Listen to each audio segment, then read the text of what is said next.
Content warning. On this podcast, we discuss sensitive issues, including, but not limited to, swearing, tasteless jokes, situations of a sexual nature, and drug use. This podcast is not intended for children.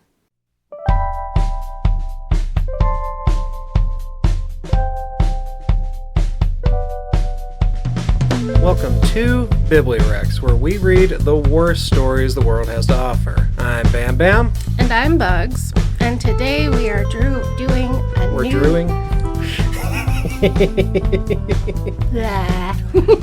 We're drewing Drew Drime. We are doing a true crime. Crimes what are true. Yes, which is a new genre for us. Yeah. And all of those words put together, trying to say, was very difficult. So, hey, sometimes it's hard to say things. Yes. We are doing Layers of Attack, The Perfect Cyber Nightmare by R.L. Cholla, or Cholla. It's spelled Cholla. And I don't think this is factually true. Oh. So it's I don't think it was written by R.L. Cholla. Oh, that part's the fake part. I thought Yes. we were doing a fake true crime, a false true crime. Also, maybe that too. We don't know. This is supposed to be true crime, and it's supposed to be written by R.L. Cholla, Okay. and those two things are in question. I have to just lay it out there. I cannot verify anything in this book. I don't know how I would, aside from doing some brief Googling, which I tried. The only results for R.L. Cholla is for this book, and it shows up on Amazon and Goodreads. On Amazon, it had one review that was 1 star, and so I may be the second person to read this book. Don't you love that when we're doing a book that no one's read? Yeah. And on Amazon, it had, on Goodreads, it had no reviews at all. It simply existed there. And that is the only place you can find R.L. Cholla. Well, the good thing about reading a book that no one else has read is no one can tell you you're wrong. True. That is true. I even looked up Cholla as a surname, and it is a cactus. Oh. It is not a common name. I think it's a pseudonym, maybe. At the end of the book is about the author. R.L. Cholla is a freelance writer living in the Phoenix area. Cholla is a lifelong friend of Rick Fernandez. Who's Rick Fernandez? Possibly the author? Because the book is copyright Rick Fernandez. Why would you use a pseudonym and then still name yourself Yeah. just as a friend? Yeah. This was not edited. I can tell you, if this friend read the book and was willing to put their name on it, they did not go after it with a red pencil, and they should have. What scenario would be beneficial that you would get the copyright in someone else's name, if that is the case? Right. That's why I think R.L. Cholla might not be a real person, because you would have to have the copyright in somebody's name or an LLC or something. Some legal entity would have to have the copyright, I think. I don't really know about using pseudonyms in publishing, so I don't know. But right off the bat, you can see how we have a very confusing world we're stepping into. Yep, I'm already confused. I'm confused walking in. A note at the beginning of the book says that the characters' events in this book are fictitious, and any similarity is not intended by the author. So it's not true crime. Right. Which is why you said that, and I was like, well, this book is saying it's not true crime. It is a work of fiction. So fake true crime. Okay. The premise is laid out in the first few paragraphs of the introduction. Certain people were drawn into a web of lies, deception, and conspiracy. The spinners are lying to someone, and they are either doctors or law enforcement or both. Dr. Cops. Yes. Angel cops. Angel. Angel. No, not the Angel Cops. Angel Dr. Cops. Dr. Cops. The family, the previously mentioned certain people, are under cyber attack from these web weavers. Names have been changed, except for chapters 16 and 17 where they get doxxed. Wait, so is the web of lies the internet, or is it just the web of lies is just lies, but it's on the internet? The internet of lies. No, that's just the internet. Confusing themes going on. I will say that there seems to be one main stalker. Okay. And that is the person being referred to, kind of. And then we have doctors and police who are saying the guy accused of being the stalker isn't the stalker. And that's the web of lies to protect the stalker. Okay. I think. As we go through, we will revisit this. Okay. So it's like a conspiracy of doctors and cops covering for this stalker. Yeah, that's what he's trying to say. And you've said it so much better without even having read the story. Okay. Chapters 16 and 17 are a transcript of a police report that names the real victims and the real people involved with this. Oh. And remember how I earlier said this is a piece of fiction?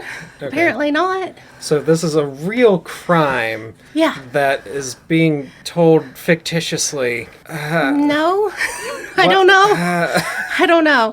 I had to write a character list. I have never had to write a character list for any of my books before. Mm-hmm. I had to write down the character's name. And their real names. Their real name, and then the initials given to them. Because he would shorten their names to like SC and MM. That's so lazy.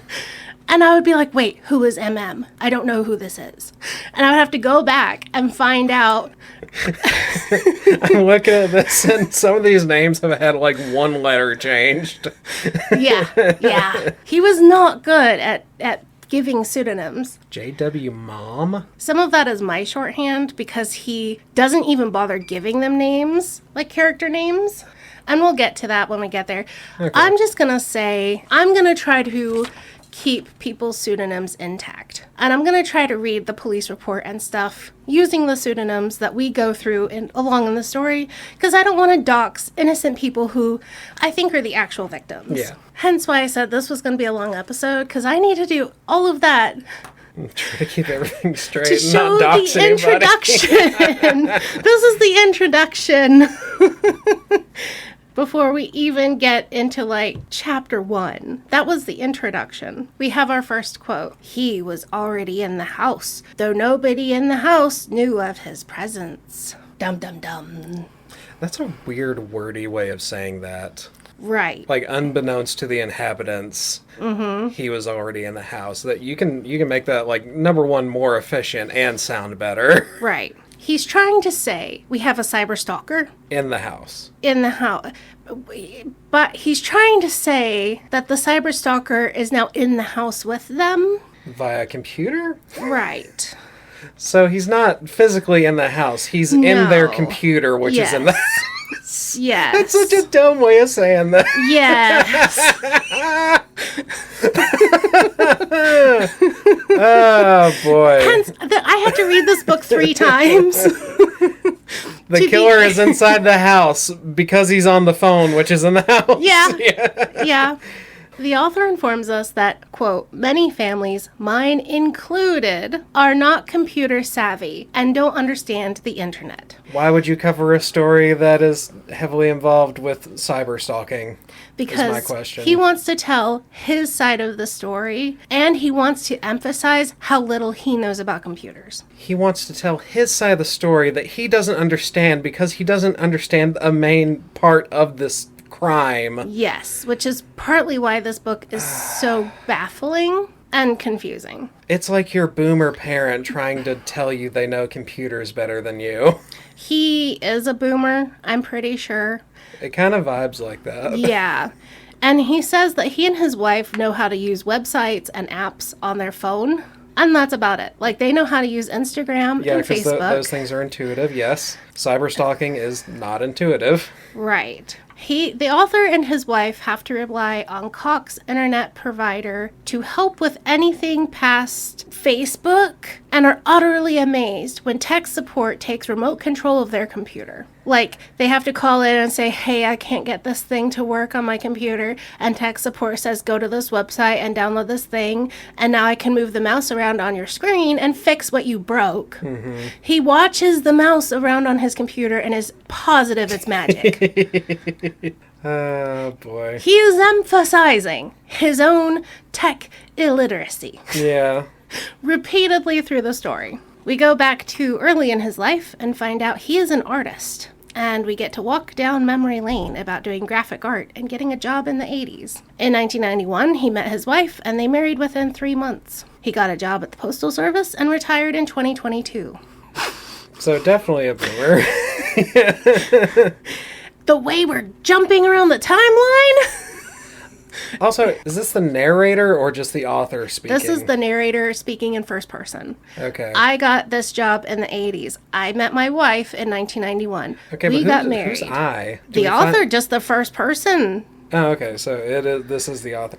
Was this author involved in the crime? Debatable. Okay. Yes. We'll see where that goes. Well, yeah. In 2017, his wife bought him a digital camera, a Canon Rebel, just decent for point and click and plug it into a computer and edit your pics. He couldn't figure out editing on the computer. So he uses an app on the iPad instead. Like, he literally does not know how to use, like, Adobe or whatever. Or Photoshop. Or Photoshop. But on the app on his iPad, it's easy because you can click a button and it brightens it or whatever. It does just have a make the picture better button. Yeah.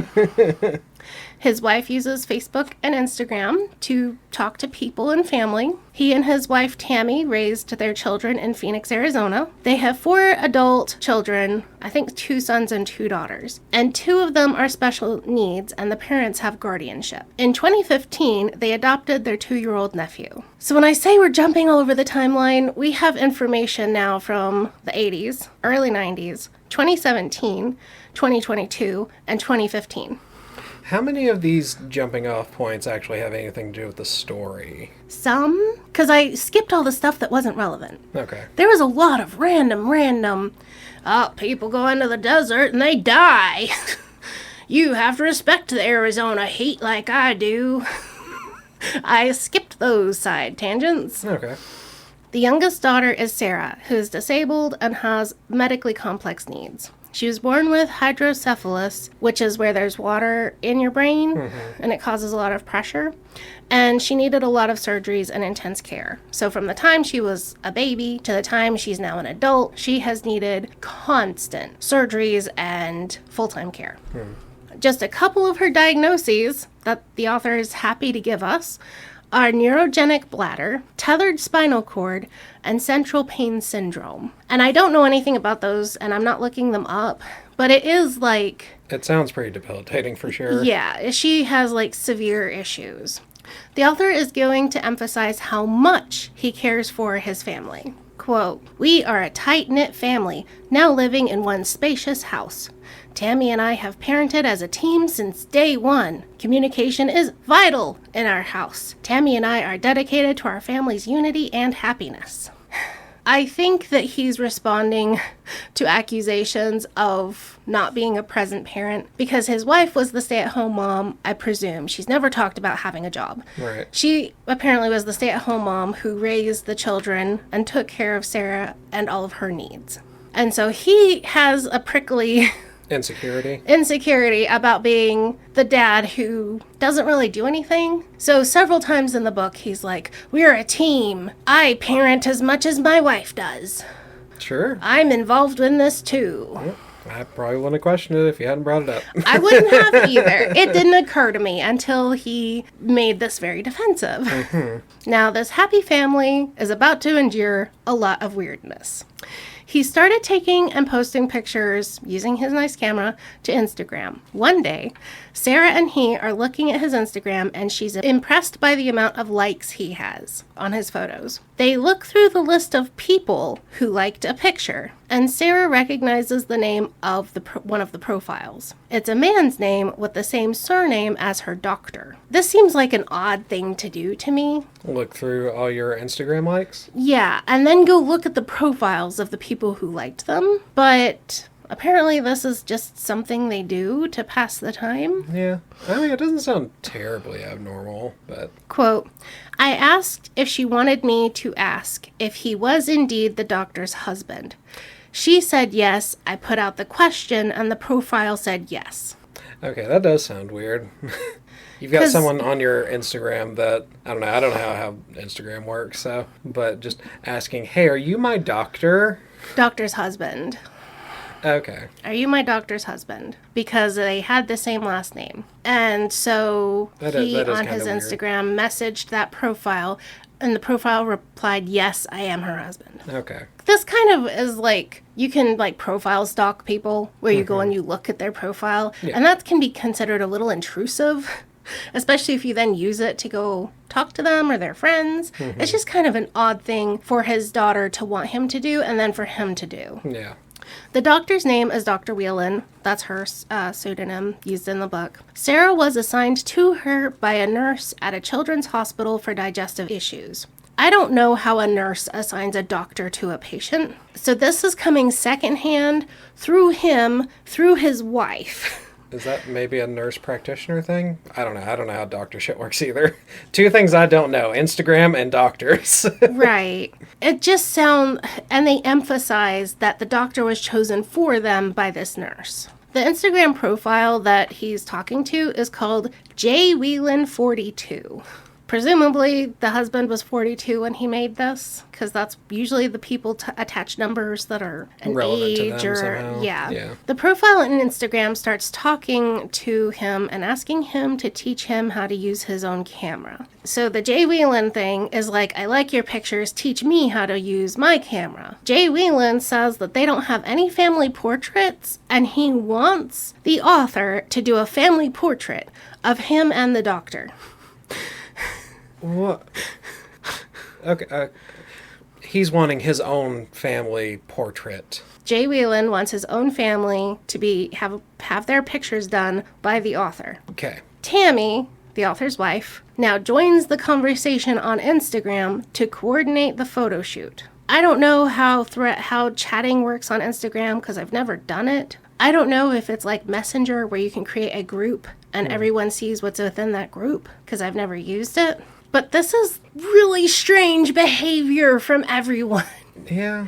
at this story at this point. And they immediately just accept and believe that this is the doctor's husband and never talk to him verbally or in person. It's only through this Instagram profile and messaging. Yeah.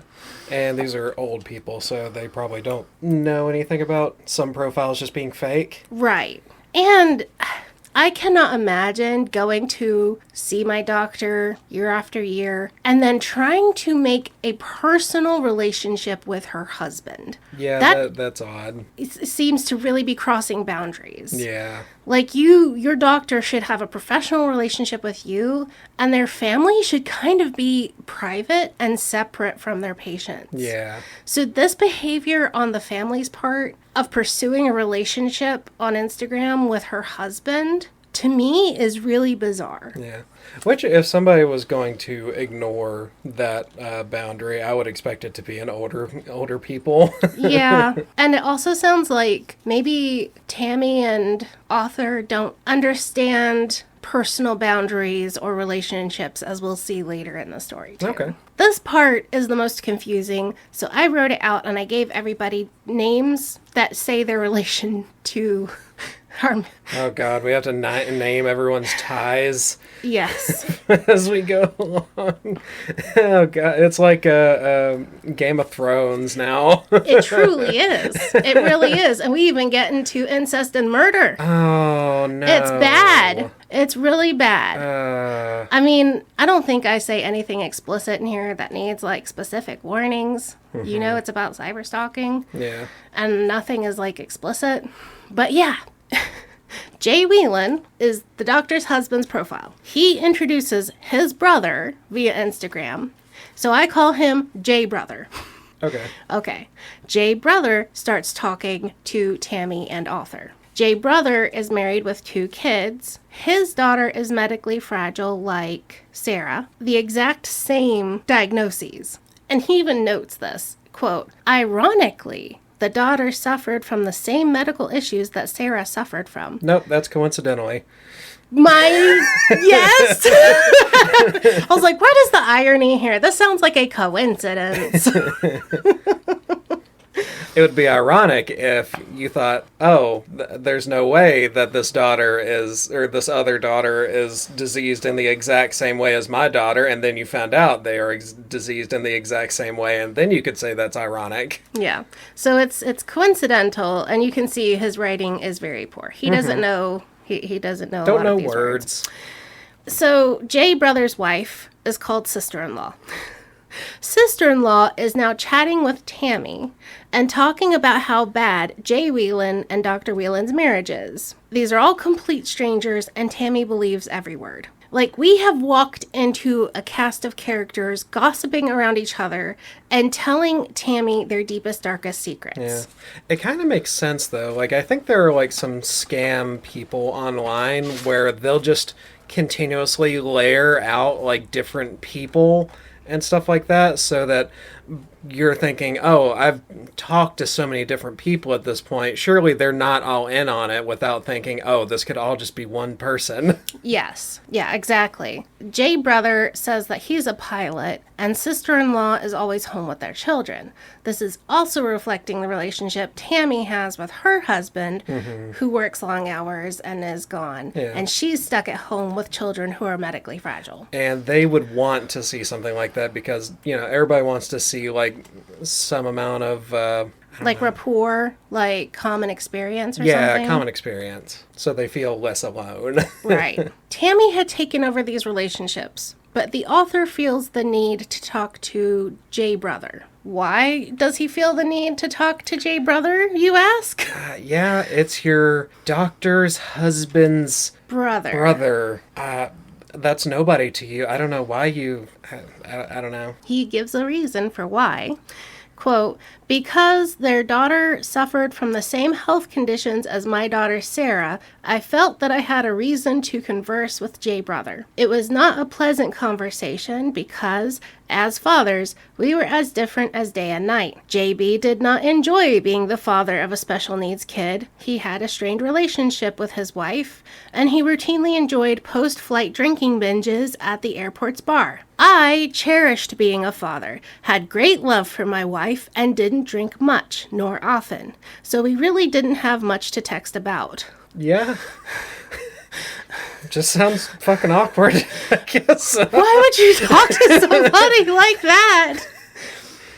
Who's also telling you about their post-flight binges? Like, maybe other people have relationships and conversations like this online. To me, that is bizarre. Yeah, that's really weird. Like, how will the conversation go? Like, we're both fathers of these disabled children. How is your experience?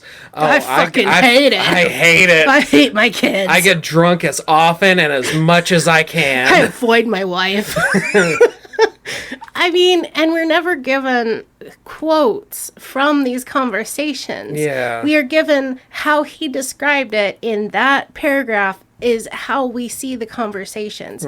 They're this years ago conversation, and I'm giving you my vague recollection of what happened. Yeah. It's and really bizarre. the interpretation of those messages can be taken like so differently, like especially with older people, because a lot of times they can't like pick up on tone and stuff like that in message. Right. So, yeah, I don't know. It's weird. Tammy and sister-in-law would chat for hours, then relay these conversations. Tammy would talk to sister-in-law, and then Tammy would tell the author about the conversations. So we're getting through the author, through Tammy.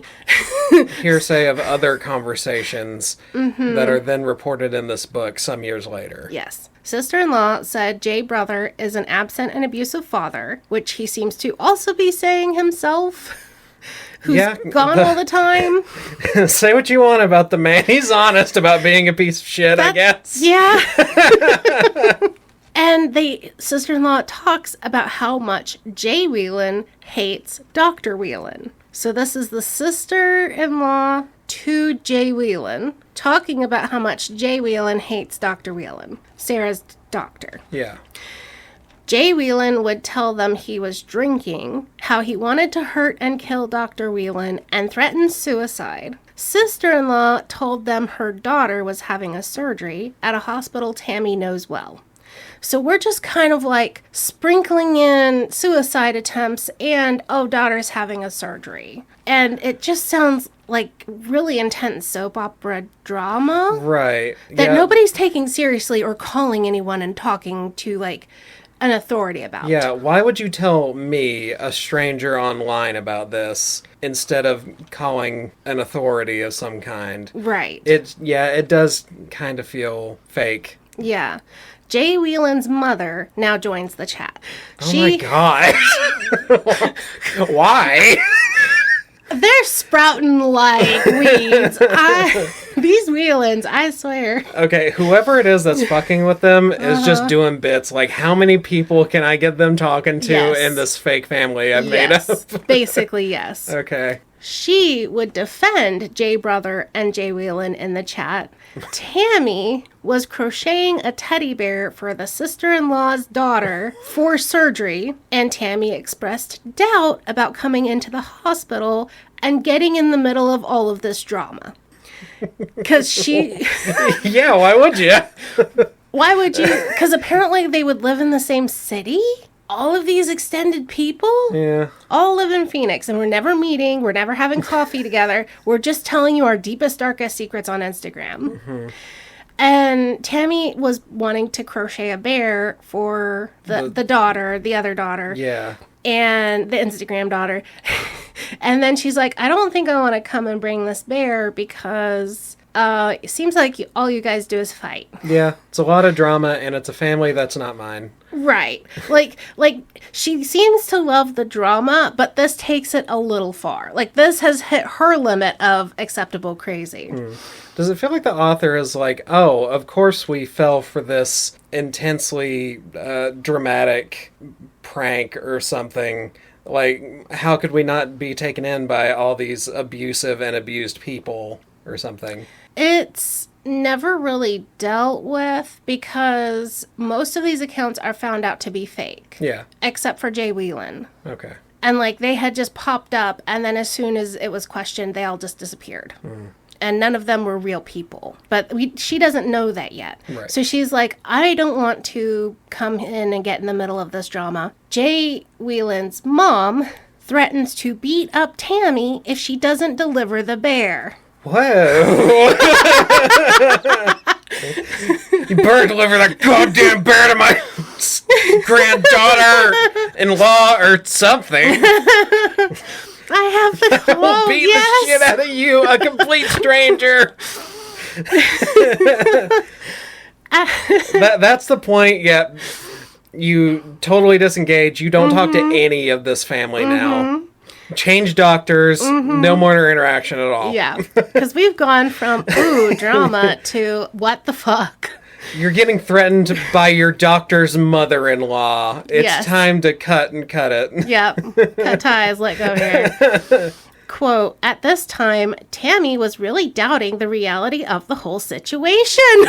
Just now? Just now! Okay, I can understand an older person being taken in by all of this.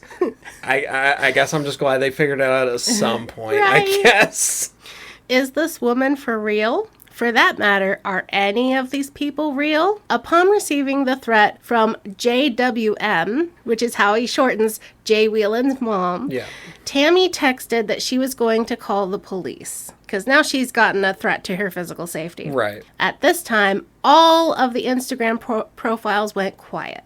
Tammy started to openly question me and her friends, in the know, if we thought these people were real, capitalized, and just very strange people, or if this was an elaborate catfish scheme. Because, that's what it sounds like. This sounds like an elaborate catfish scheme. You make a threat, all the accounts stop talking to you all at the same time. Mm-hmm. Yeah, it's pretty clear this is none of them are real. It was one person doing all of this stuff. Yeah. Which is just like, who has the time for that? That's insane. Yeah. Tammy decides to, do one of those, find people websites that shows you people's real name, real address, real phone number, all of that stuff. Because she's like, I've obviously been catfished and I'm very old and I don't know how to deal with this except for seeing if any of these people are real. I do have to say, Tammy is so credulous, I can't believe she made it to adulthood. Yeah, I mean, some people are just like that. Yeah. They never met or talked to these people verbally. At what point are you tired of typing on Instagram and just saying, especially boomers? Boomers love to talk on the phone. I just can't understand. And you live in the same city, you use the same hospital. I also, we're not given any timeline over how many weeks, months, or whatever this happened. So it's possible it was more subtle than how the book is laying out. Right. You know, because we're given this kind of condensed version of what happened. It is possible that these were a few conversations a day over 5 months. Yeah. We're not told about that. And because it's Tammy's experience and conversations, we're hearing it secondhand through the author. Yeah. So this escalation is absolutely crazy if it's over a week. Right. Or a couple of days. Yes. It's a little bit more, I guess, believable if it's over the course of a month or two. Right. And depending on the skill of the catfisher, if they were taking pictures from the real people's profiles or from their Facebook or from other places and were uploading to their profile and making it look like they were a real person. Because usually if you're like, oh, this person messaged me, I think they're fake. You go look at their profile. How recently have they posted? How often? What are they posting? Do they have friends? Are those friends real? Yeah. So we don't know the level of skill in the person who created these profiles. Yeah. Because neither author nor Tammy Is investigated and internet told us how. Yeah. Tammy used Been Verified online to research everyone who was part of all of this stuff. The mother-in-law, the sister-in-law, Jay Whelan, Jay brother, and all of them came back as fake, except for Jay Whelan. I guess the other one were not even real people. Like, they don't exist at all. They're completely created. Jay Whelan is a real person because they know that their doctor is married to a man. This doesn't verify that the profile belongs to the doctor's husband. Right. Simply that he is a real true human, and this profile says it is this real true human. Yeah. The author claims with absolute certainty that the profile belongs to Jay Whelan, but we don't ever have real proof of that. Yeah, it could just be someone using a fake name. Yeah. So, It's there's no way to so verify easy this to at all. open fake profiles that are nowhere near attached to you. Tammy and the author decide to tell all of this info to Dr. Whelan after she just did a surgery on Sarah, which is a choice. Sarah, their daughter. Sarah's their daughter, the medically fragile one that is Dr. Whelan's patient. Okay. Dr. Whelan does a surgery, and they are post-op in the recovery room, ready to go see their daughter. And she's like, yeah, the surgery went fine, blah, blah, blah. And then they're like, oh, by the way, your whole family is a fake profile on Instagram, and they're harassing us and threatening to kill you. Yeah, that's pretty out there. At that point, if I was the doctor, I would think they're catfishing me. Yeah. Like, why couldn't you do this any other way? Yeah. Any other way to make this conversation happen? I mean, you're not going to go out of your way to tell your doctor that they're possibly in danger by a stranger. You're just going to wait until it's convenient for you. Yeah. It's so weird. The doctor is rightfully stunned. Yeah. Like, what the hell? Here's the quote that seems to be the crux of the story. Quote, then she told Tammy, within quote of her, this has happened to me before. She then added, maybe you can be my guardian angel and help figure it out. While we were starting to depart the room to go to where Sarah was in recovery, then Dr. Whelan asked, would you mind talking to my go-to person? Sure, why not? As we approached Sarah's recovery bed, the attending nurse noticed something was not right. She asked Dr. Whelan what was going on, at which the doctor very coldly responded, none of your concern. I mean, it's not. Also, I'm willing to bet the doctor is pretty shaken by this behavior, and so the nurse, of course, is going to be like, oh my God, what just happened? But this quote of what the doctor's saying to Tammy, this has happened to me before, and maybe you can be my guardian angel and help figure it out. I don't believe that that's how this conversation went. That's weird. What? Why would a doctor ask her patient's boomer parents to figure out what's going on with these online profiles? And then she says, would you mind talking to my go-to person? Look how it's written. It's within quotations, capitalized with dashes between the words. Quotation mark, capitalized go, dash, capitalized to, dash, capitalized person, quotation. So she doesn't say a specific person's name. And they're like, yeah, sure, we'll go to your go-to person. The security captain... Oh, wait. Are there two different... Let me look at my character sheet. Hold on. Oh, God. Are there two security captains? Yes. So there's go-to person, which is called SC for security captain. And his other initials are also MM, which I don't know. He gets referred to as all of these things. And then there's the desk sergeant, DS. Okay. Dipshit. Now, Tammy and the author believe that SC, the security captain go-to person, is responsible for the Instagram activity and texts. So he's the go-to person. For her, security. For the doctor's security, she's like, go to this guy, he's my security guy. But the doctor also thinks... No, Tammy thinks. That the go-to person security guy is the one running these fake accounts. Okay. Right. Okay. A desk sergeant at the Mountain View precinct talks to Tammy and asks if she's heard of an Angie, which was a name in the previous stalking activity. There was Twitter activity that is never described clearly. Literally, he says Twitter activity, as if that tells me anything. Yeah. People tweeting at each other, I guess. Yeah. And he's never used Twitter, so he doesn't know either. Right. They go to the hospital's director of security and safety because they're convinced now that it's the security captain. Why? They just heard that he's the go-to person and they're like, oh, I bet he's the one. I think so. That's weird. That's such a weird leap. Later, but see, that doesn't make sense either. Later, they try to say that the real husband texts Tammy, on a cell phone, through the cell tower, and says that he's the real husband and he's sorry about everything that had happened. And then she accuses the texter of being SC, and he starts verbally abusing her again, like these other accounts. So they, for whatever reason, they've attached to the security captain and they think it's him. They're positive it is this guy. Okay. I don't know why. I don't think it's ever explained in the story either. Okay. If I wrote a note about it, it'll come up. I'm not sure. They actually go to the hospital's director of security, though, and tell them, hey, SC is the stalker of us. And he's like, what? Why do you think that he also doesn't get an answer? Right. It doesn't sound like they give him a good reason either. Quote, he listened to our concerns, but took nothing we were saying seriously. We know that because he took absolutely no notes. Oh. You mean you were telling him some random shit and he that didn't you can't write it all prove, down. And he didn't write any of your nonsense down? Mm-hmm. Yeah, obviously he wasn't paying any attention at all. Mm-hmm. All right.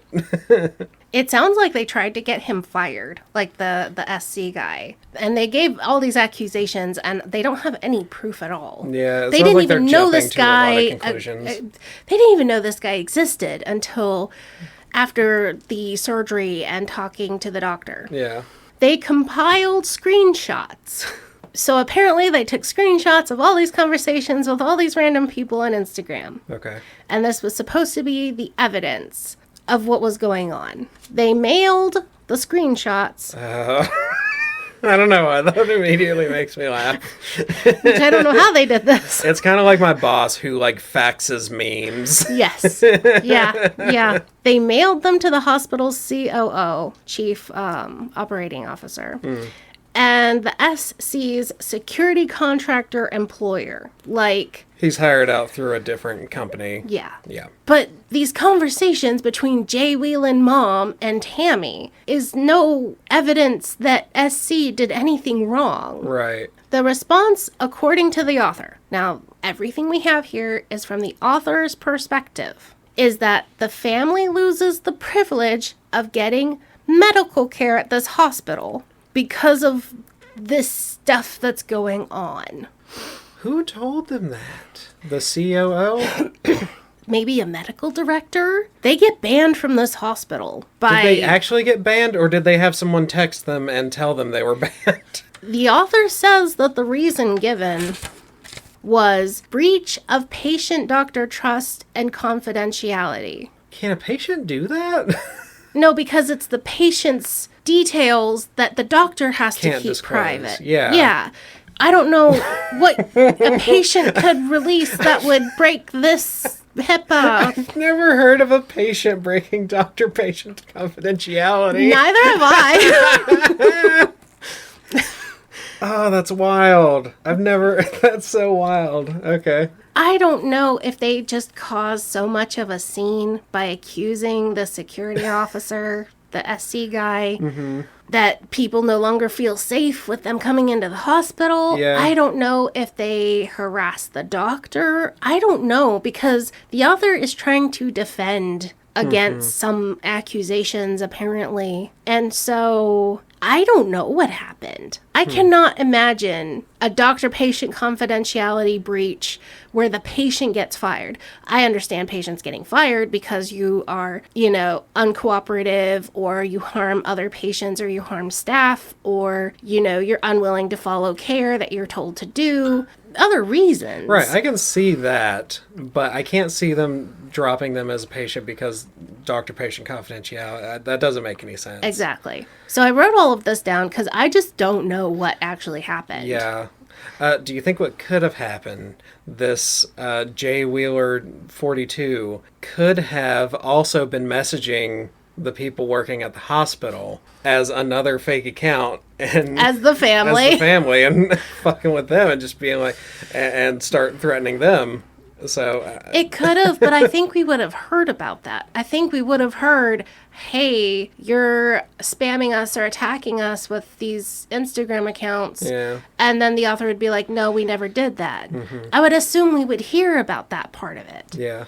This part is immediately following the hospital part. Like, we go from breach of patient-doctor trust and confidentiality to this next paragraph. There's literally no chapter break, no explanation. Okay. Okay, quote. On September 30th, 2019, threats to my family were communicated.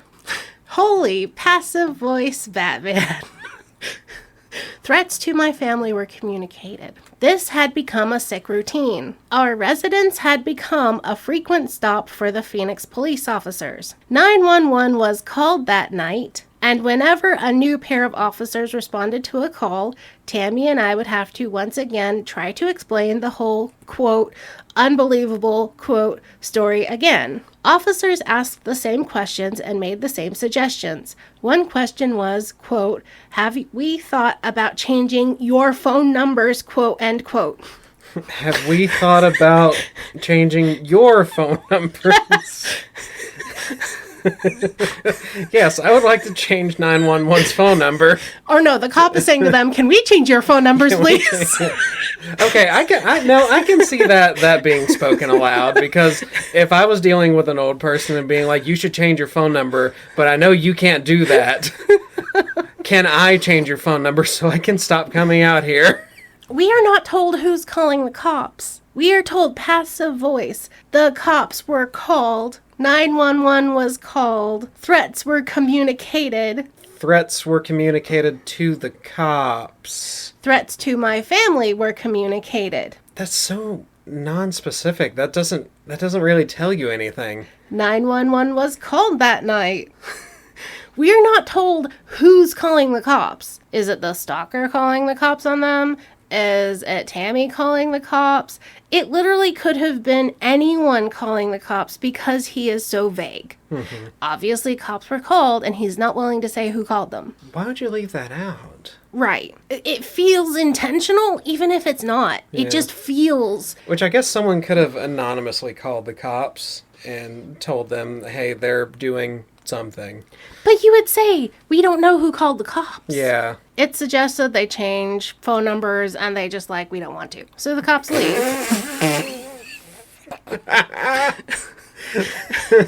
Hey, we have a potential solution to this stalking problem you're having. All you have to do is change your phone number. No. Yes. No. We've had this phone number for 25 years. And we're keeping it, god damn it. Yes. That is his attitude about this.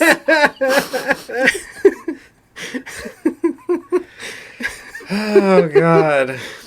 They get a text from the stalker, quote, "Get the cops back. I'm not afraid of them. I'll blow them away too," quote.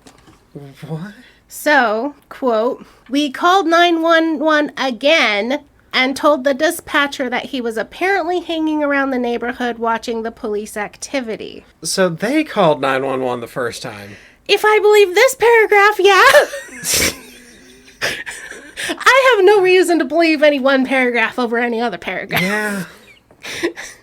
We also let them know that he threatened them as well. Okay. Yeah. Which means the cops actually come out and decide to do something about it. Because in a text that Tammy got, he threatened to blow away the cops. Okay. The cops return and do a stakeout, and a cop sits in the living room with Tammy and the author all night long. The author, Tammy, Sarah, and the cop are in the living room while he assures us, point blank, that everyone else in the family was appropriately asleep. From midnight to 6 a.m., there's cops on your street and in your living room, and everyone else is asleep. Appropriately asleep. How can you verify that unless the cops are also in those other houses? No, I mean his other kids. He has 4 or 5 children. So the cops are verifying that this family's kids are all asleep. No, the author is saying... God damn it. Oh, God. The author says... Sarah's awake in the living room, the youngest daughter. Okay. My 2 sons and other adult daughter are in their beds asleep. Okay. Never mind the cops being in our house. Okay. The cop is in the living room, looking out the shades, making sure there's nobody gonna come get him. Yeah. And the author's like, yeah, everyone else was asleep. Okay. I think that's bullshit, because I wouldn't be able to sleep if there was cops in my house and a stalker had threatened to shoot us up. Yeah. I wouldn't be sleeping. So I don't understand how he can assure us that everyone was asleep all night long in these other rooms where he was not at. Yeah. But he needs us to believe this. This is very important for the author to reinforce to you as the reader. Can you guess why? Because one of the kids get accused of sending these messages. Because that's what makes the most sense. What? During the night, every time Tammy would get a text from the stalker, Sarah would laugh. She's sitting on her iPad watching YouTube videos. And the author takes this to mean that she feels safe since the cops are there and she's comfortable enough to laugh. And the police officer notices that every time Tammy gets a text and they get upset, Sarah laughs. So the cops think that Sarah is sending these messages from her iPad. Yes. And messing with her parents. Yes. That's the funniest fucking thing. I don't know why it's funny either. I don't know why, because she's not a child. She's like 22 or 23. She's just mentally disabled to some extent. That's so funny, though. You're tickled. Oh, God. Okay, so cops think the daughter is messing with the parents. Or one of the other children who Or are one of the not other in the kids. living room. Okay. Who are appropriately asleep. Appropriately. Appropriately asleep. Pajamas on, hands above the covers. Yes. Very appropriate Yes. in their sleep. Eyes closed. The cops are like, hey man, nobody's on your street. There's no evidence that anyone is coming here to harass you or shoot a cop or do anything. And they look at Sarah's iPad and they don't see anything. Like, it just has YouTube and kid games or whatever on it. Like, they don't see anything at just a brief glance at what's on the page of the iPad. This part, I'm not sure what the author means because it could mean a couple things. The officer examines the tablet and, quote, had Tammy send a message to Sarah's tablet, nothing. I don't know if this means he had Tammy reply to the stalker Yeah. and nothing showed up on Sarah's tablet. Right. Or if he had Tammy message Sarah's tablet and nothing showed up. Mm-hmm. Because the nothing indicates that, she's innocent. Mm-hmm. Or she's not getting a notification. Right. She's not getting any messages. So I don't understand what the whole point of this is. Mm-hmm. The cops are like, this is probably one of your kids. Mm-hmm. You have 4 adult children in the house. Maybe it's not Sarah, who is mentally disabled. We don't know to what extent. But it could be one of your other kids. It could just be somebody close to the family fucking with you. Yeah. Maybe check out your kids' electronics. And the author denies that this is possible. This is utterly impossible. Not in this world. Completely never ever could happen in a million years. Yep, this thing, I have no idea how it works or how the internet in general works. Couldn't possibly be that. Right. At this point, I feel like it's probably one of the kids. I also think that, yes. And the author never tells us about the kids. Mm-hmm. Do they have jobs? Do they have girlfriends or boyfriends? Yeah. Do they drive cars? Do they go to college? We know nothing about their lives. We don't even get their names. Just wiping that as a possibility. Right. From the story. And 2 of them have guardianship, but that means the other 2 are presumably functional, normal adults who are capable of working and using electronics. And YouTube can teach you a lot of stuff about how to do things on the internet, and these kids are probably much more technologically literate than their parents. The only beneficial thing from this night, though, is the stalker tells Tammy why he's stalking them. They believe that the texter is Jay Whelan. They still, at this point, they believe it's the husband. We've come off of the security captain, and now we're on to the husband being the actual Jay Whelan. Okay. Even though all of those other profiles were fake. Right. But for whatever reason, we think that this one is real and attached to the husband. The reason they think that this is true, that Jay Whelan is the husband, is because Sarah was crying during a visit with Dr. Whelan, and Dr. Whelan said, "I've never seen you cry before." Sarah hates going to the clinic for surgeries and procedures, understandably.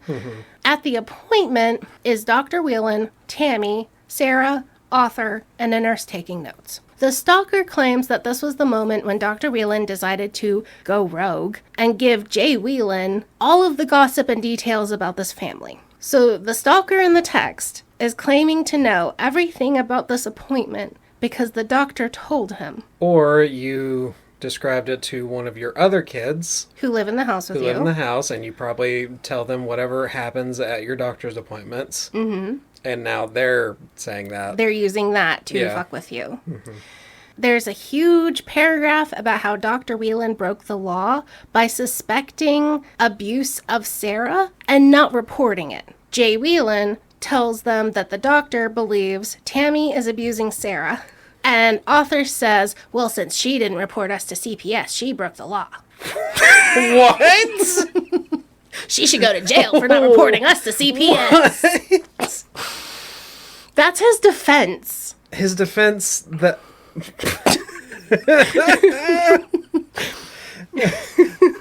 Well, if she thought we were abusing her kids, she should have reported us. Like, I can see that making sense in some world, but the way it's described is so not a human way of describing things. Right. And kind of like Occam's razor, like the simplest or with the least amount of assumptions is usually the truest, which is why we would think it's one of the kids. The kids know everything about Sarah's medical life. It's a huge part of their family life. Yeah. Your little sister having surgery disrupts your life. Your parents being upset because they're getting stalked disrupts your life. You would know everything going on in your family, Right. presumably. And then you would use that to be able to pretend to be Jay Whelan and have fuck all of with these your parents. conversations. Yeah. Yeah. And they're just like, no, that's impossible. Our kids could never do that. Just It is impossible. Dismissing it outright. Yeah. Okay. After the cops come and say, hey, it's probably your kids, things calm down for a while. We don't know how long, just for a while. So the kids heard that they were getting suspected, so they were like, all right, I'm going to pull it back just a little bit. Kind of like when Tammy threatened to call the cops after getting threatened by J Grandma or whatever. Here's the thing that gets me is things calm down. Paragraph. Next paragraph. So we decide to go to a coffee with a cop event and complain to some cops. What?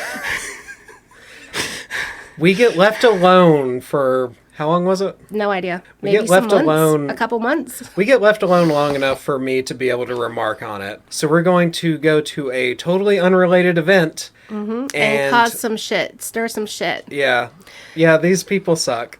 They decide to go to complain to the police chief, Jerry Williams, about their stuff not being taken seriously. Because the cops just left that night and nothing else happened. They're not there taking fingerprints or doing anything, and they're like, oh, they're not doing anything. And it's like, but the stalking stopped, so just leave it alone. Right. Why are you picking at the scab? That guy wasn't there, so they complained to Commander Chester Banks. No idea if it's a real name. Banks says he's aware of the case and to just let the cops handle it. There's a screenshot of texts between Tammy and the stalker, and the stalker says the doctor suspects Tammy and author of causing Sarah's stoma issues. A stoma is an opening into the body, like when you have Bed sores? No, a colostomy bag. Oh, okay. So it's a surgical hole to access organs. So a colostomy bag allows you to remove waste from your body when you don't have like lower intestine stuff. So Tammy hasn't blocked the stalker and is still texting with him. And he says, yeah, Dr. Whelan thinks it's you causing problems with this stoma. And the author is just like, why is Dr. Whelan telling Jay Whelan all these sensitive medical details about my daughter? And I'm still like, a family member would know all of this. Right. A family member would be aware of the stoma issues. And here's where the author tries to make like a point that I don't think I think a point is made that he's not intending. A cop actually does talk to Dr. Whelan. Okay. And they discuss the stuff around Sarah and Tammy and all of these stalking things. And in the report, Dr. Whelan says that the family is very odd and believes the family enjoys the attention they receive when Sarah has procedures, similar to Munchausen syndrome by proxy. Yeah, I could see that. Dr. Whelan said they have a younger son who is also at the children's hospital with similar problems, and she doesn't want to talk about his medical issues. Dr. Whelan had always had a good relationship with the family, but the wife is histrionic and likes to tell elaborate stories. The daughter has complex medical issues, but the doctor feels that Tammy milks the conditions for attention. She also feels that Tammy talked the doctors into doing the stoma procedure when it wasn't necessary. And that after it happened, it didn't resolve any of the other issues and caused more issues, which proves it was unnecessary and it was just another procedure. And that's why there's these ideas of Munchausen by proxy. Yeah. Dr. Whelan then started to doubt that Sarah's ailment ever existed, and this is why the procedure was not working, so Tammy could continue to bring Sarah back in to see the doctor. So this is also secondhand through a police report who talked to Dr. Whelan, and we're getting her opinion secondhand through this report. So none of this is ever directly, worked through. And I'm assuming that the report isn't actually, given in the text. No, it is. And everything is non-redacted. We just dox everyone, which is why I was so awkward reading it, is I had to insert the correct pseudonyms in every spot and try to make that work.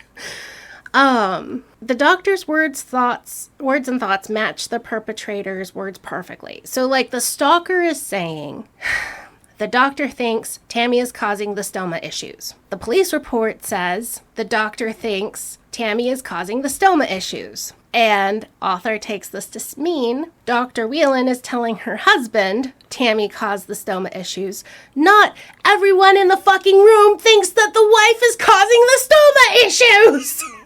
Maybe everyone's looking at your family and saying you have a fuck ton of medical procedures that don't make sense, and maybe your wife is causing some of them. Yeah. This is a little insane to try to say that This is proof the doctor is telling in her league husband, with the stalker. Right. And not, maybe everyone in your life knows that you're having issues with this doctor, and maybe she's talked to you that this procedure wasn't necessary. And maybe she said, hey, this isn't fixing anything. I think this wasn't necessary. Maybe you shouldn't have pushed for this. Maybe these are conversations that are happening, and then Tammy comes home and tells everyone, this doctor thinks I'm the one causing this. Maybe a lot of people in their life know what's going on since they tell random strangers on the internet everything. Right. If they were willing to talk about their daughter's sensitive medical data with random Instagram friends that they've never met, and they will discuss their children's medical details and bond over it, maybe everyone in their life knows about all of these medical procedures. Yeah, it doesn't sound like they were really, like, guarding that information or anything, so... No. I feel like this is something that anyone could have said in their life. But he is trying to say that we didn't know what the doctor was thinking. And the fact that this police report matches what the stalker is saying in the texts must mean it's a husband and wife telling each other these things and the husband telling us. You know what causes me a lot of issues with my stoma? Purple mattress. Food delivery box. Right. Yep. Generic food box delivery. Yum, yum, delicious. I get a spicy chicken sandwich, and boy, my stoma, it's a burning. It comes right out. Goes in, comes right back Feels out. the same way coming out as it does going in. That was kind of a gross intro to ads. Ads. Hello, bad book loving friends. Just updating our socials. We're on Blue Sky now at bugs-bibliorex.bsky.social. We have a Substack at Bugs and Books, and the profile name is Bugs at BiblioWrecks. And of course, our website, BiblioWrecks.com. Drop us a message and check out the content that Bugs works on. She's really good at the social stuff. And let's get back to that bad book. And we're back, and I've put some soothing lotion on all the right places. Gross. Didn't need to know about that about you. Well, you do whether you want it to or not. Just like this family is putting out all their drama whether anyone wants it or not. Yep. So this is the first time in the book that we find out the author's name. Okay. In the report, it lists as the parents of the daughter, Rick and Tanya Fernandez. Okay. So, the author is definitely Rick Fernandez. Yeah. Why did we do the pseudonym? Why did we bother? And he never gave himself a pseudonym. And the author's listed as R.L. Cholla. Tammy is given a pseudonym and rip it straight away in this report. Okay. I'm going to keep everyone else's pseudonym intact as much as I can. Yeah. Because presumably the author putting their own name in their book. That is copyrighted to them. In their name. I think that's fair game. Yeah. But everyone else, I feel, is like, it's not fair to have put their real names in it. Right. I'm sure no one wants to be connected to this shit. Exactly. Any more than possible. So now, from now on, I'm going to refer to Rick instead of author, because I just wanted you to get the sense of how far we go before we're ever even told our narrator's name. Okay. It has been a while. me, or us this far into the book. Oh, boy. Let me see. I think we're 25% into the book. Okay. And now we finally have Rick's name. The rest of the book is still in first person. We just have this information because he put the unredacted police report there. And from there I can piece together who is who. This is not how you do name change to protect the innocent, Rick. Yeah. He did a bad job. This is a really, really bad job. Because you could go through and black out the sections and then put over them the names of the characters and pseudonyms you've put in. I mean, the fax machine doesn't have that on it, or the copy machine.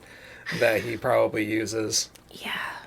doesn't have that. So he would have to take the digital copy and cover it up with Microsoft Paint. And Right. boy, that's just a lot. That is true. He said he could not do photo editing on the computer. There you go. This is past. So why include it? Just include quotes from the police report. I Right. don't change it in that. I don't know. I don't think he had any actual intention of protecting anyone's privacy. Right. This is probably, he was attempting to cover his ass and he just doesn't know how to. And then he gives up halfway through the book, apparently. I mean, halfway through a book that no one's going to read, that fairly safe, apparently. On Thursday, January 9th, 2020, Rick gets a call from quotation mark, private number, quotation mark, which is short for, quotation mark, someone from law enforcement, quotation mark. It is a call from Detective Harris. I'm assuming this means his phone literally said private caller. Yeah. And he's trying to tell us that means it's law enforcement. But we're not playing coy, it's just Detective Harris. Okay. Why did we go through all that? Exactly! Just say Detective Just Harris say called Detective you. Harris called me. It's like he's trying to be clever. I don't understand at all. It is so difficult to read. He's trying to ramp up tension in one sentence. Detective Harris got a subpoena for all of the Instagram accounts that had been talking to Tammy. The subpoenas showed that these accounts originated from the Fernandez's family's IP address. Yeah. Yeah. That's pretty conclusive. Oh, no. Rick no, it's going to be... insists they were hacked. Oh, God. You can't...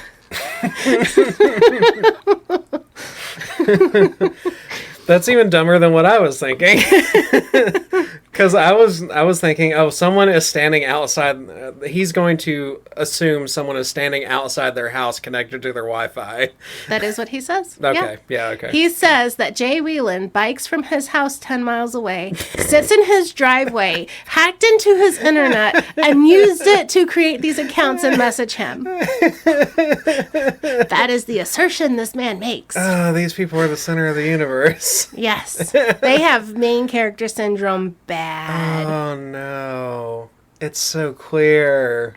It's so clear and you can't see it. Mm-hmm. Even in your version of events, it's still clear. I am going entirely from what is in the book. Right. I have not gone and researched anything else. Mm-hmm. I am just reading it and telling you what he is writing.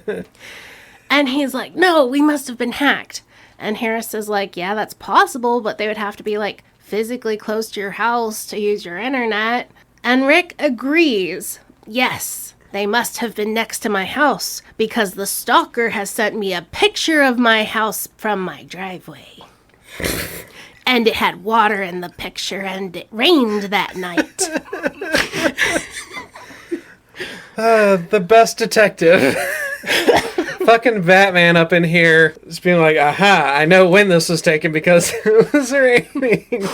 But it couldn't possibly be one of my kids. It cannot be one of the people who live in my house. They didn't just walk out, stand in the driveway, and take a picture of the house. It was someone else bicycling 10 miles 10 across miles the city. to take a picture of my house from outside. But now Rick is saying that SC hacked them. He has waffled back and thinks it's SC again. And the cop is like, I don't think so. Like, why would a security officer from a hospital hack you? Yeah.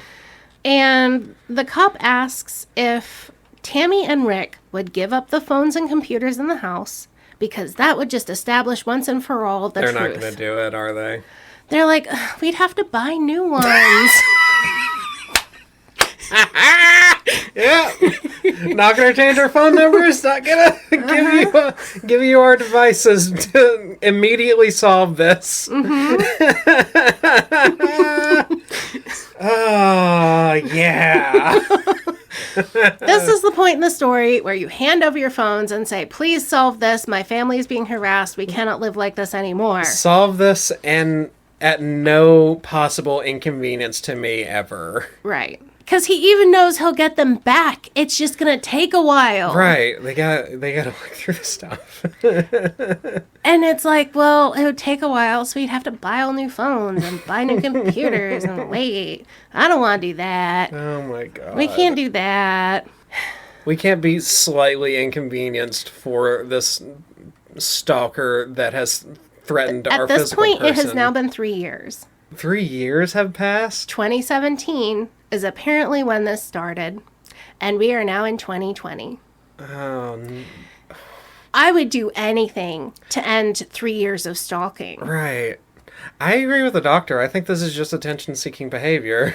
Yeah. I don't think they actually want this solved. They're having Right. too much fun with this. They're anything that would be like, hey, change your number. Hey, give us your computer so we can solve this. No. Yeah, Don't every time they've been given a simple solution to this, they deny it and live in this whatever situation. Right. Like, it sounds like hell to me to constantly be getting texts and messages that we're going to shoot you up, we're going to kill you, we're going to kill these other people, we're going to do this, we're going to do that, we're going to shoot the cops. And it's absurd. I can understand why the cops are looking at them and being like, this is absurd. What are you doing? Yeah. This is probably one of your kids. And now it makes them look suspicious, like they're protecting their kids. That they're not willing to give up the family computers and phones and be inconvenienced for a few weeks Yeah. to find the truth. It's like they don't want to see the truth. Yeah, I wouldn't believe them either. But it's a conspiracy against This is them, a conspiracy. Remember that web of lies? Yep, we gotta have the cops. You sit on are a throne of trying lies. This is a conspiracy among the cops and the doctors against this family. Couldn't possibly be something they're doing. Right. Yeah, this or is one of their definitely- kids This is boomer shit. that are not named. Harris, the detective, tells Rick that the doctor wants all harassment to end and she wouldn't press charges. Rick realizes the doctor must be getting harassed too, By you people. and it looks like his family is doing it, but he still won't hand over the computers. I feel like at some point they would just get a subpoena for the devices. I think the doctor's not wanting to pursue it. She Yeah. wants it to just stop and go away. Right. And this is the first time Rick has realized maybe this is affecting other people besides me. Yep, zero self-awareness. But also, he has tried to get this random security guy fired Yeah. and gone to his employer with text messages and screenshots. It sounds like they're causing havoc in all of these other people's lives and are only obsessed with getting attention of how it's making him feel. Yeah. And Tammy is the one getting all of the messages, not him. It's going to her personal phone. Rick decides to hire a PI God. because a private investigator will solve their problems. Her name's Margie. She reads all of the screenshots and announces it must be the doctor's husband. Why? She agrees with them, because this kind of violence must be intimate violence. Okay. Only a husband could be this angry. That doesn't make any sense. She just agrees with them. I have a feeling if they'd hired a PI who was Yeah. like, nah, this is wrong, they would fire them and get a new one. This is a Facebook Marketplace PI. Yes. She tells them that she has to look into their family as well, and Tammy and Rick agree, because they're like, anything to get this to stop, except computers and changing phone numbers. We're not doing that. This is when Rick discovers that cops don't like private investigators. Yeah. Yeah, they fuck up investigations a lot of the time. He decides it must be because the private investigators are honest and hardworking, and cops are intimidated and lazy. Yeah, it couldn't be that private investigators interfere with actual investigations And anything they find can't be used in court. and take advantage of families in this situation. Couldn't be that. Right. Because they're not asking for court documents to be served to somebody. They're trying to investigate people. Tammy gets a text one afternoon in April 2020. We finally start having dates, which I find interesting. Like, they finally started actually recording and paying attention to timelines and what's happening now. After 3 years? After 3 years, because everything before now has been so vague. This one has... Margie is described as very short. Okay. So this sentence has a derogatory word for little people. Okay. And I'm just going to go beep instead of saying that nasty word. I mean, you just say little person. But the point is that he's saying a nasty word as in a derogatory way. Quote, I saw you sent your little nasty word friend over with the smoker's voice. Send her back over here so I can bang her. Sent them over where? Presumably, Jay Whelan. She went over to the Dr. Whelan's house to private investigate them. And this text is from Jay Whelan to Tammy saying, I saw your little person friend, which it's not told that she's a little person, just so she's short. Right, so it's just a derogatory word to be named. Yeah. And so the idea is that Margie is like checking out their house, seeing what cars they drive, trying to talk to them and like find out what they look like and all this stuff. Tammy calls Margie, and Margie had indeed been at the Whelan house that morning. So that makes them believe, oh, it really is Jay Whelan, because he would know that Margie was at the house this morning. When Margie went up to the door, I think she was like pretending like missing dog posters or something. Something like normal, lame, whatever. Yeah. Jay Whelan acted apprehensive and scared, which is suspicious. Because, you know, that's unlike everyone else who was super relaxed and chill in April of 2020. Yeah. When strangers walking up to your door was so normal in April of 2020. Yeah. So they're like, and I'm like thinking, you've already told us that the doctor's getting harassed and it looks like it's from your family. Now you're sending PIs to their house. This guy is probably scared shitless. During a pandemic. During the pandemic. Margie notices that they have a black Cadillac Escalade and a bicycle. Ah, they have a bicycle. So he's definitely bicycling 10 miles to go to your house. This is very suspicious. He's the only bicyclist in the city, so whenever they see a bicyclist in the rest of the story, it has to be him. Yeah. Sure is, or a black Escalade. Anytime they see a black Cadillac Escalade, it has to be Jay Whelan. Or if they see a man on a bicycle, it has to be Jay Whelan. I see. In May, Tammy gets texts that threaten to kill Rick while he's on his mail route, because he's still a mailman at this point. He doesn't finish his route, and his manager gives the rest of his work to someone else. He decides to leave a little early instead of around, like, his normal leave time of, like, 5 or whatever. And he sees a sight that scares him very badly. What does he see? 2 guys are sitting in a Dodge Challenger with the windows down, eating their lunch. Bastards! He walks away and takes a picture and hides. I've never heard of something so unsettling before. 2 men at the same time eating lunch in a car. I can't believe it. How dare they? Well, this was an unusual sight because at 4 o'clock in the afternoon on May 15th in Phoenix, Arizona, anyone who is sane is looking for an air-conditioned building and a cold drink. Cars don't have air conditioning? The windows were down, so that makes him believe it must be, 120 degrees inside the car. I swiftly slid into my 1996 Ford Expedition and slipped past the row of parked cars in the center of the lot, unseen by the occupants of the car. So they're just sitting in a parking lot. They're like on the street outside of the parking lot. Yeah. They're just on the street nearby, like on the corner. And it's not an Escalade, the car that he presumes Jay Whelan to own. This is a Dodge Challenger that men are sitting in with the windows open, minding their own business. This is a nothing. But because Tammy got a text that he was being threatened, anyone sitting in any car near his vicinity must be about him. To him. Yes. takes a picture of these their people are plates and calls crazy. 911. No, this guy's crazy. These people are crazy. After getting home, he gets text messages from the stalker saying that the stalker sent 2 guys in a black car to get him.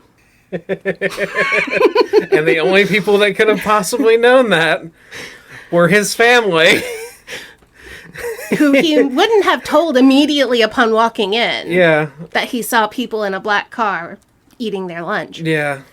Or because didn't he call Tammy and... Well, like, he sees these on his way home, sneaks into his car, takes their picture, and calls 911, and is like, you gotta check out this car. They're acting suspicious. He calls the cops back later to say, well, what about that car? And the cops are like, it was 2 day workers eating their lunch. And he insists this is impossible. Because it was 4 o'clock, and you can't possibly have lunch at any time. Yes! 12 o'clock. That's what he says! This is the dumbest man. Also, day workers couldn't afford a Challenger. They would be driving a beat up pickup truck. They wouldn't be driving a nice car. Obviously, I think this is the break in the case they were looking for. So yeah, this man is just... anything is suspicious, and if it's happening near him, it must be related. And then he goes home and tells his family, and he gets a text confirming it must have been Jay Whelan, because it couldn't be my kids I just told the story to. Yep. Margie finds Twitter activity that looks like the Instagram accounts, and like I said earlier, I think that just means tweeting at people. We're not told what it is or what it means. Tammy and Rick decide to hire an attorney to send a cease and desist letter to Jay Whelan. Because that's how we're going to solve this stalker problem. We're going to send a cease and desist to Dr. Whelan's husband. They didn't do that at all. They just copy-pasted a cease and desist letter and just sent it to them over Instagram Messenger. Actually, no. They got a real lawyer because the cop talks to their lawyer and is like, you got the wrong people. Like, Jay Whelan is innocent. And that makes Rick and Tammy furious. He has it sent to their physical address in letter form. Sent it to the doctor and her husband's house. Yes. Okay. I thought they just sent a cease and desist over Instagram. No, like they actually get a real lawyer and have it sent real life, in the mail. They also have it sent to his email. Quote, as with Margie's visit, neither Tammy nor I knew when the attorney sent the cease and desist letters. We found out from Jay Whelan himself. That evening, he texted Tammy, "Ah, nice. I just checked my email and received a letter. I'll fucking bug you all I want. I call the shots when I leave you all alone." There's no third-party confirmation that that's when he got the letters. Right. We're only getting it from the stalker texting Tammy. Mm-hmm. It could have showed up in his inbox completely a different day, a different week. But the author takes everything that the stalker says to him as truth. Right.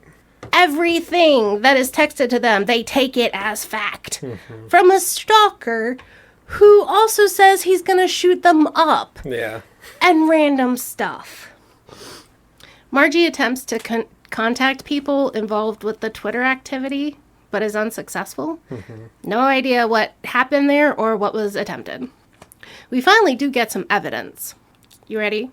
While surveilling the Whelan home, Margie sees that they own a Cadillac Escalade and a bicycle.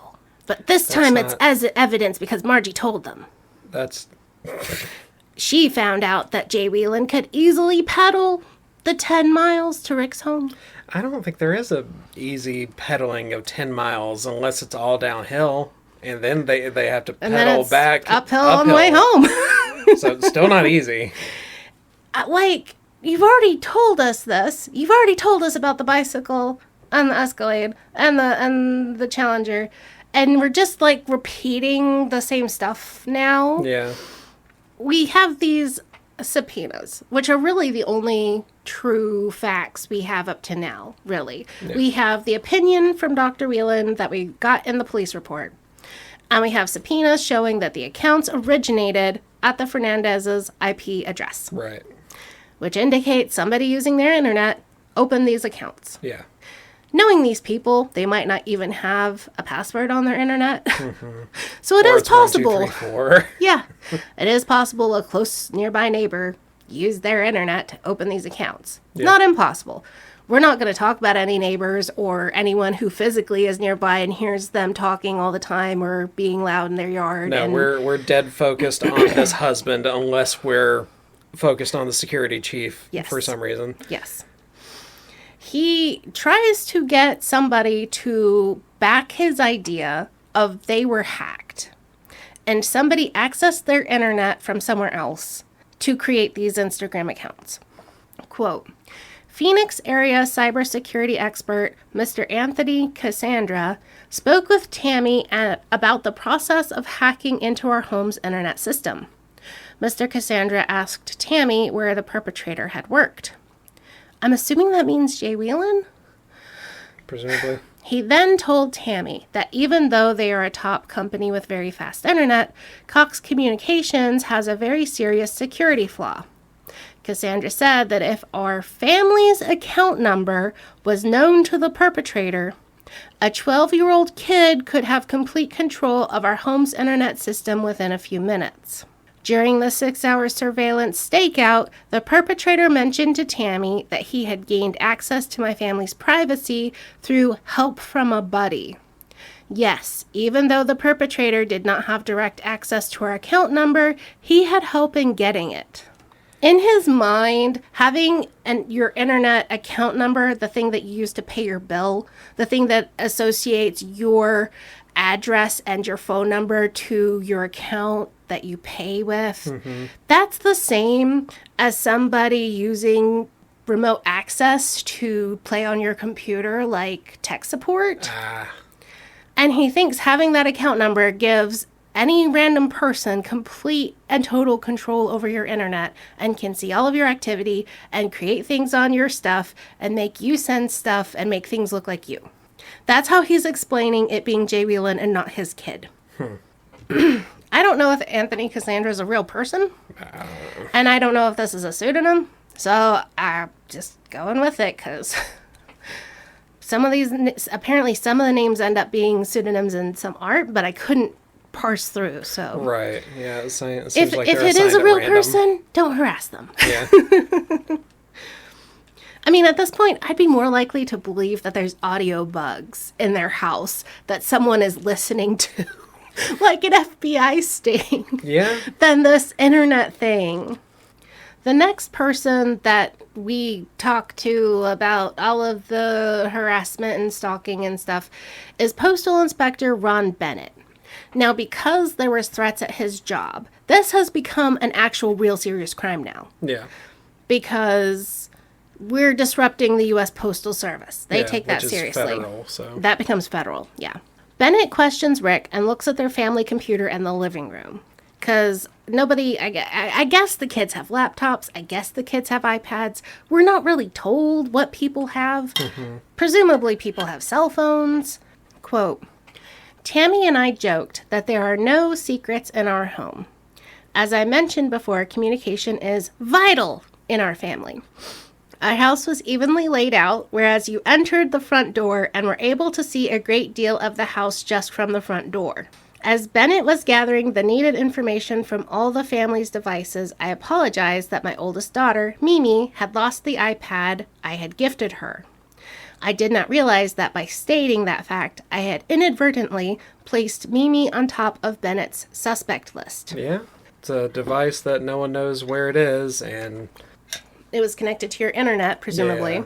So in that case, it could be the iPad was stolen or something. Right. It's missing. She can't produce it. Maybe it's her.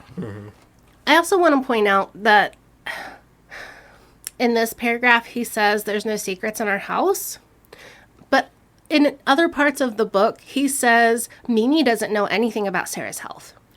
That's not likely. Mimi at doesn't all. know anything about what's going on with the stalker and with all of these things. How old is Mimi, allegedly? Mid-20s, I'm guessing. If Why Sarah... wouldn't she know anything about it? Sarah's an adult, and she's the youngest of the four. So presumably, they are somewhere between 18 and 30-something. And they all live in the same house. And Yes. you claim that communication is key. Mm-hmm. But your other kids don't know anything about it for some reason? Right. Sounds like you're not communicating with them. Also, you're trying to say that, like, almost all of the house can see the living room. But during this 6-hour stakeout, nobody could have known what was going on in the living room. Mm-hmm. Except for Sarah, who was sitting there, and she's innocent. So it's kind of like, which is it? Like, does everyone know what's going on in everyone's lives in your house? Or are there privacy? Is there any privacy? Like, I don't know. Just whatever it needs to be in the moment for him to accuse someone else. Someone else. Mm-hmm. Bennett says he wants to talk to Mimi. She's an adult, and she doesn't have guardianship stuff over her. She's just a legal, separate adult. Yeah. So they take her down to the station or wherever it is, and they're like, we just want to talk to her. She returns to the car crying because they interrogated her, which is ask her hard questions. Yeah, that's what taking you down to the station means. Mm-hmm. And Rick is shocked. Shocked. Why? How could they treat his little baby girl like this? Asking her questions? Mm. Did they beat her with a bag of ice or something? No, they just asked her questions and she was upset. How's that bad treatment? I don't understand.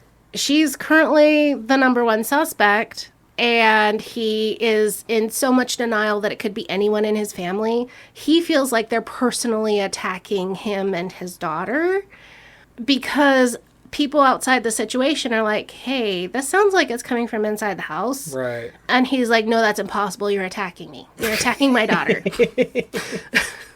Stop hitting me. They looked at her apps, I'm guessing like on her phone, because they didn't have her iPad. I'm not sure. And admittedly found nothing incriminating. Bennett told me he had looked through the list of apps and realized some had been deleted because of the open space left on the phone. Seriously? I had told Bennett I wasn't technologically inclined, but he must have thought I was a complete moron. I also think he's a complete moron. Yeah, there seems to be a consensus here that this guy is a complete moron. I'm guessing, like, on your home screen, you fill up every little square, and then you go to the next screen, you know, and you don't usually have empty spots. And maybe some of those spots were empty. That's what I'm guessing. That she held down the app and hit delete and removed it from the screen. And there was little holes where you would expect there to be things because there was multiple screens full. Mm-hmm. That's what I'm presuming. Yeah. We don't know.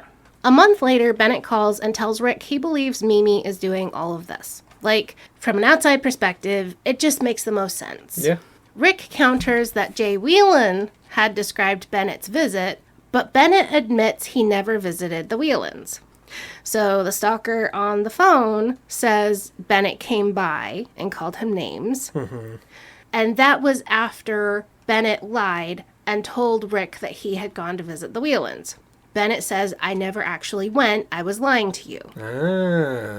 Because this is kind of to trap to see where the information is coming from. Yeah. But now, Rick insists Bennett is lying about not going to the house, and he must have gone to the house because Jay Whelan said he went to the house. That was a pretty sharp move of that detective. He's like a postal office inspector. Oh, okay. He's like police of the postal something. Okay. I mean, that was pretty sharp of that post office worker to do that, though. Right. Because that's what it seems to me, is like, I'm going to lie to him and see what happens. Yeah, see where the information leak is. Right. But then Rick is like, no, you must be lying to tell me to get this to look bad. The conspiracy has now spread to the postal office. Yes. This is now a federal level conspiracy. He actually goes above Bennett's head and says, Bennett must be lying to you. He committed perjury against you. And then he tells Harris, Bennett lied to you, the cop, and is committing perjury. Oh my God. These people are such a fucking problem. Yeah. This is his own book to make himself look good. Yeah. Yeah, these people don't have a problem. They are the fucking problem. Yeah. Like, here's the quote. He's talking to Bennett, and Bennett's telling him, like, trying to explain what's going on here. Quote, he tried to sell me some piece of technology that pointed to Mimi. Sell you some piece of technology. What? Right. Like, what does that mean? Like, he's trying to... He's trying to sell you on... Like, on like bullshit? some app? Well, I'm trying to think. It's like, if you believe that, I have a bridge in Alaska to sell you, or whatever that phrase is. Yeah. You know, it's kind of like... I have some oceanfront property in Colorado. There you go. I think that's what he's trying to say, but he says that Bennett tried to sell him some piece of technology that pointed to Mimi. Yeah, what he might be trying to say is that Bennett is telling him that there's like an app or some software that she's using, and he's trying to sell him on that idea. Right. But this is written in such a way, it's written by an idiot. who does remind us repeatedly, I don't know nothing about technology. Yeah. And then when people try to tell him on technology, he's like, I don't believe you. You who presumably have had training on technology since you're doing this as your job. Likely knows more about it than I do. I'm not going to believe you because it's inconvenient for me. Yep. But Rick isn't even trying to pretend that he's acting in good faith here. He is telling us, the reader, that, yeah, this guy tried to tell me he had proof, and I don't believe him. And I'm not going to tell you what the proof is either. So Rick goes up the chain here because he's still not getting the attention or resolution he wants. Yeah. He talks to Bennett's boss named Sharp. Sharp tells Rick that Bennett did visit the Whelans. Because I don't know, like, he's trying to argue with Sharp, and Sharp's like, well, I guess he did, maybe he didn't. You're saying he lied to me. You're saying he lied to you. Like, it becomes a he said, she said, but we're getting it from Rick telling us the conversation he had with somebody else. Oh, God. Quote, the postal inspector is an untouchable role in the USPS system. And that's the man he's talking to on the phone, apparently. The role of the letter carrier is the most abused in the USPS system. His own personal job. Right, he's the victim. He's the victim. I devoted 30 years to this organization, dedicated to providing superior customer service to each one of my route customers. Oh my God, this guy's the fucking worst. None of my customers received preferential treatment due to their personality or social status. People have so much going on in their lives, most of it we don't know about unless we're told. You have to be respectful to everyone because you don't know what's going on in their lives. Sure. That's what this is saying, right? Right? Quote, when the mailman shows up, they deserve to be treated with kindness and respect. That's okay. Because when Went we're the other talking... He wasn't talking about having compassion to anyone else. He's talking about you need to have compassion to me. Oh, okay. Yeah, it was not the way I thought that was going. Okay. Exactly. That's fucking crazy.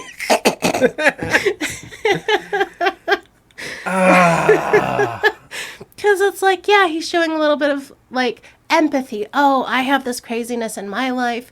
I'm trying to show compassion to people who have craziness in their life. No, it's people have stuff going on in their life, and that's why you need to be compassionate to me. People is me. People I am is me. people. I have to read the name of this chapter, because up to this point, none of the chapter names have mattered. Chapter 10 is labeled The Slime Caster. What the fuck does that mean? So you know how podcasters throw pods? Slime casters throw slime because they slimy bastards, apparently. Okay, so this is just some podcaster that has talked about them. Yes. So now they're slime. Yes. So that makes them slime casters. Yep. Yep. Well, very clever. Let's get ready to join the ranks of the slime casters. Yes, because we will get a peek at the names we get to be called after covering this book. Yay! Before we get to the details of the slime caster, we have to hear about Tammy's normal conversations when she goes into Costco. Oh. Tammy walks up to strangers in Costco or Sam's and tells them about her family getting stalked by Jay Whelan. Why? God damn, the attention-seeking behavior just keeps going. They're just so desperately wanting people to know they're getting stalked. Yes. That's crazy. Anytime there's a break, they have to go tell someone about it.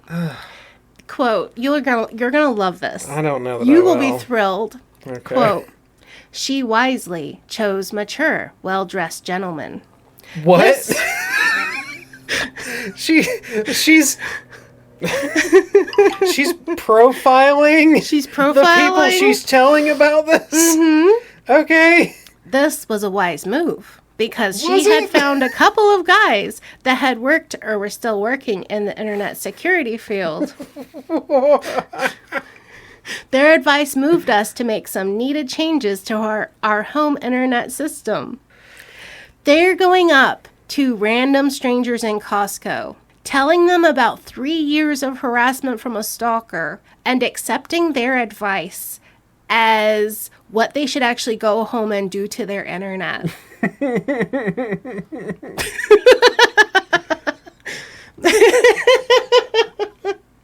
Like he was already talking to internet security people over the phone. Yeah, the Cassandra guy. So why are you just taking advice from total strangers now? However, this explains why she would talk to Literally anyone about details? anyone on Instagram about detailed family medical history and their family medical history and be completely fine with strangers telling you about intimate personal relationship details. Yeah.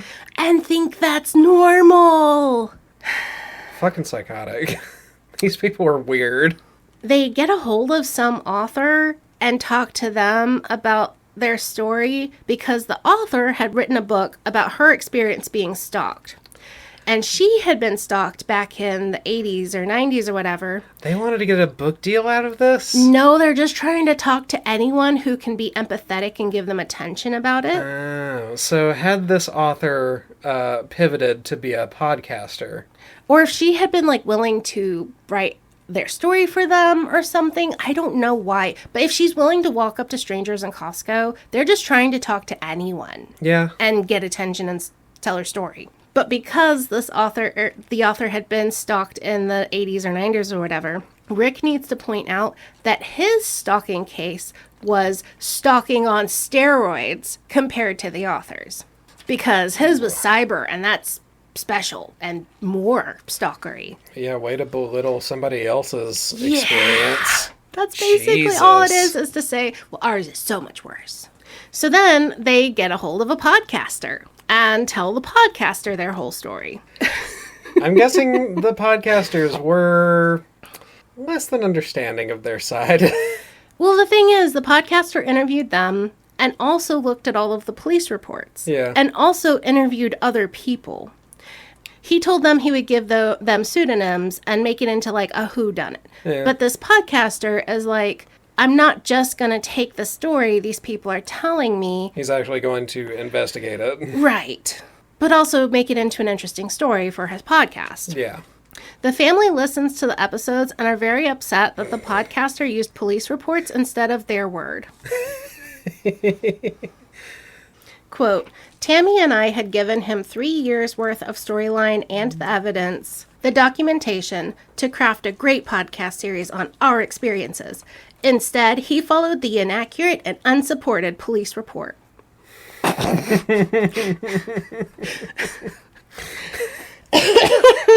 Yeah, crazy. They didn't buy your fucking nut job conspiracy theory. Mm-hmm. That being retold by Rick is nonsense. Yeah. And not believable, more importantly. It's really not believable.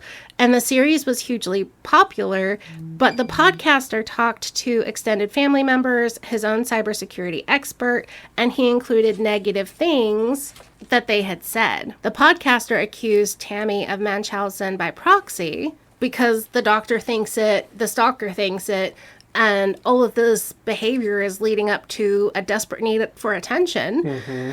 And, Sarah is the one being harmed through all of these medical procedures that are unnecessary. Mm. And clearly you would get that because we're going through this and we're picking up on the attention-seeking Munchausen behavior. Mm-hmm. on their version of events. Yes. That this book is. That they're putting themselves in the best light. This is the best light to see this family through. Yeah. Quote, my wife has always been the initial target, but as I've noted before, Tammy and I are a dedicated team. So, the attack always extends to me. The podcaster hinted that I am just a passive husband, oblivious to everything going on around me. Still waters run deep. There are a few words I would use to describe the podcaster. Quote, attention whore. Quote, snake in the grass. And, quote, worm come to mind at this writing. This person is completely empty of self-respect and integrity. I mean, as a podcaster, I agree. We are slime. I'm a worm. We are worms. I mean, why would you have a podcast if you're not an attention whore? Right. That's the entire thing. We're on the internet trying to get people's attention. That's the whole thing. Also, this is really rich, coming from someone who had a brief respite in their stalkering and went to a coffee with a cop to stir up more shit. Like, every time they get a break, we have to go talk to another cop or talk to someone else. They get bored and they gotta start it up again. Oh my god. I guess we can see what kind of names we'll get called at the end of this. Can't wait. I've always wanted to be. Well, I've always preferred worm with a Y, but I'll accept a worm with an O. Yep. The podcaster questions Tammy and Rick's motivations because they have guardianship of 2 of their adult children. No details or rebuttals are given to this. It's just said in the book, and then I'm left like hanging like, well, what? What motivation? Why are you... You're not defending yourself against this. Are you saying it's true? Like, I don't even know what accusations these are, and you're saying that they were made and not telling me anything else. We also don't know the names of the sons or who else has the guardianship, and the 2-year-old nephew was adopted in 2015, so that child at this point is... 7? No. 9, maybe? Yeah. I'm not sure. So it's just kind of like, if vagueness was a book, it would be this book. Yeah. I think. In a police interview, Harris talks to Dr. Whelan and 2 nurses at the hospital. One of the nurses was impersonated on Instagram. Another nurse said she walked to her driveway one night and a man on a bicycle was there. Rick decides this is proof Jay Whelan is stalking that nurse too. A totally disconnected nurse, a disconnected nurse from you, the author, was in proximity to a man on a bicycle. Who happened to have stopped in her driveway. She walked outside and he got spooked and rode away. So it must be this other man that you think is stalking you who also has a bicycle. Well, that's because Jay Whelan is the only person to own and ride a bicycle in Phoenix. A city of 1 bicycle. Yeah, I forgot they say that about Phoenix. It's hot enough to cook an egg on the sidewalk, and there's only 1 man with a bicycle. Only 1 man capable of bicycling through that heat. And it's the same bicycle throughout time. As time goes on, 1 man dies, and his bicycle has to be bequeathed to the new bicycle man of Phoenix. Yep. Like just like an actual phoenix, the bicycle man is reborn. Like, he is fixated on this bicycle. He is fixated on a man on a bicycle. And this is shown as proof through most of the book. That is his proof. That he saw a man on a bicycle, or Margie saw a man on a bicycle, and he made eye contact with her, which means it must have been Jay Whelan. A man who they haven't made eye contact with while he was on a bicycle. In real life, ever. Yeah. We get into libel territory. Oh. Because, like I've said, the people in this book get doxxed multiple times. So when he says Jay Whelan, we can infer who he really means. Quote, Jay Whelan is a loose cannon. Jay Whelan is a sociopath. Dictionary.com defines Jay Whelan perfectly. Quote, a person with a psychopathic personality whose behavior is antisocial, often criminal, and who lacks a sense of moral responsibility or social conscience, end quote. Yes, Jay Whelan is a sociopath, end quote. Yeah, That's I think libelous. I think that is libel. I think that is I think exactly we're getting libel. into legally actionable territory here. But at the beginning, he said this entire thing was fictitious, so he can say whatever the fuck he wants about it. See, and that's what I don't understand, why you would include the police reports with their people's real names. Right. I really don't. And, like, he's the one who's doxed Dr. Whelan and her husband. He's indicated that he's stating facts, like saying this is a fact, that is a fact, this actually happened, that actually happened. So aside from the standard disclaimer at the beginning that this is fiction, I just think that he's being really reckless here. Yeah, I feel like that disclaimer is just for legal ass covering. Now he can say whatever libelous shit that he wants. Right. It's kind of like the negging, I'm just joking. Oh, you're a fat bitch. Haha, I'm just joking. That kind of thing. Or when Alex Jones got caught in hot water and he had to say, I'm an actor. I'm just an entertainer. I don't say actual news. All I do is entertainment. Yeah. Fox had to do that kind of thing too. CNN is lying about me. I never said that. I don't think that Rick Fernandez, given the fact that he's a real person who gave us his real name and doxed all these people, I don't think that this disclaimer is enough.